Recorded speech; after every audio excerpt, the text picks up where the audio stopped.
Jinkies! Jeepers! Zoinks! Come on, gang. Let's split up and look for more clues. Quick, do something, Scoob. Get me down from here, Dinobot. That's me, Dog Wonder.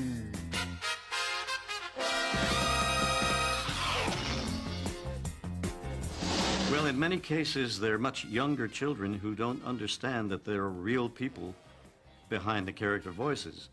And so usually they're kind of excited to learn that that's how the magic comes about. Scooby-Dooby-Doo! Don Messick did the voice of Scooby-Doo, originated it. And Don was just brilliant at breathing life into that character. With Don Messick, he would simplify it with, well, it's a dog, and there are different types of dogs, and he was given an idea of what the dog's personality was like. Well, I think Don got into the psyche of an animal. It was very much like Scooby-Doo. That dog was alive, and it was a being, a human being. And here's Moldy Old Dog. He just invested that character with so much personality and made him so funny that it's impossible not to love him. Do I get a Scooby snack? We'll look for one after we're off the camera here. Okay. Scooby-Dooby-Doo. I just got the idea for a trap that'll solve this mystery. Listen. I would have to describe Fred as being the guy in the group who has a license. And that's why the other kids have him around, so he can drive the mystery machine. Hang on, gang! Fred really is kind of the all-American guy. He's got a good heart. The way that I got the part for Freddie, I was doing a stand-up routine, and within this routine, I did like a dog and cat fight, a lot of, you know. And this executive said, you know, we're doing a show called Scooby-Doo, and there's a dog. Why don't you come in and audition for Scooby-Doo? And I said, great. So I went over there and I got the script and I saw Shaggy. This is me. Funny character, you know, and I'm always playing the straight guys.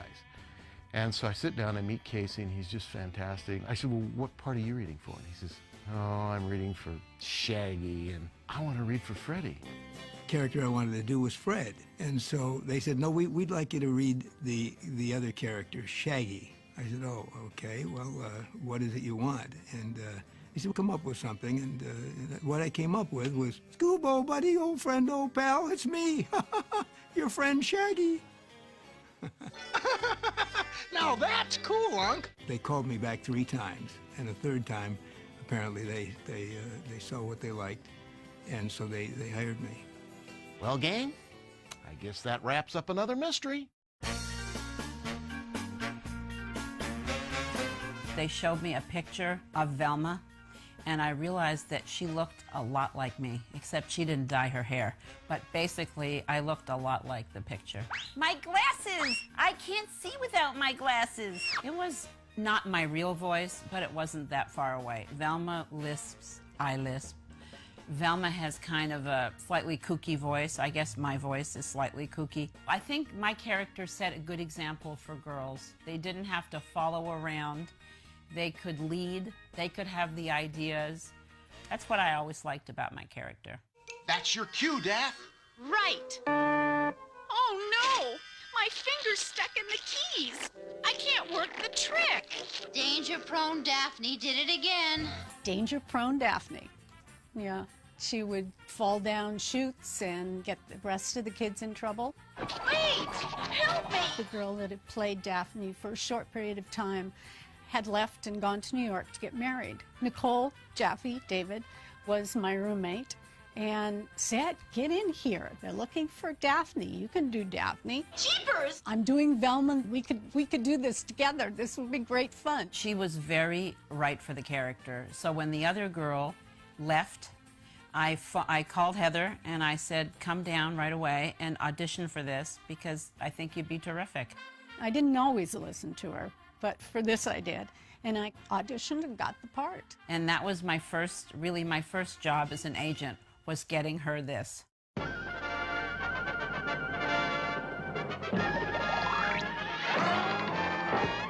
Flashing through the sky, he's a go-go stronger than a train, with a so-so brain.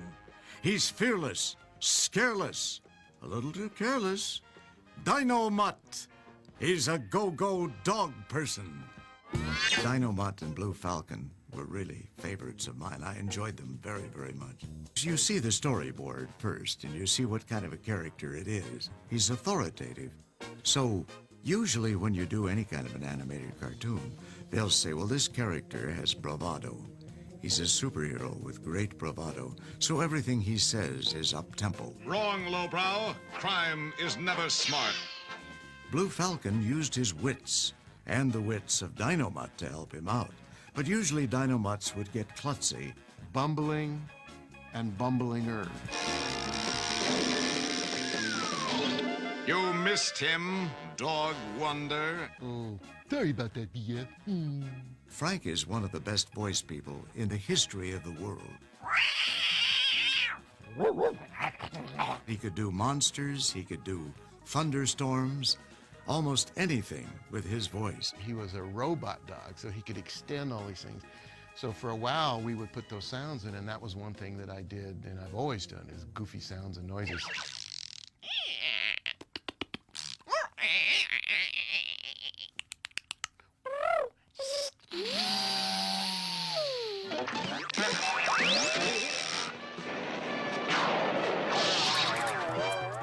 When I was looking at Dynamite, I thought, it's a goofy dog, and Blue Falcon, I mean, these are two bumbling superheroes.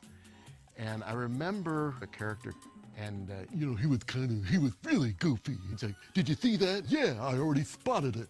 I loved that so much. And then I thought, well, if I bring it back a little bit and still make it kind of a silly, goofy dog, it could be a lot of fun. Right, Blue Falcon? And Dino-Mutt, dog wonder. Howdy there, Scooby-Doo! Each character has their own nuance. That's the beauty of it all. And when you're doing your thing, you're in another world, like you're doing a broadcast of some kind. Putting your mind in a fantasy. That's what it's all about. Scooby-Dooby-Doo! And Dynamite, too.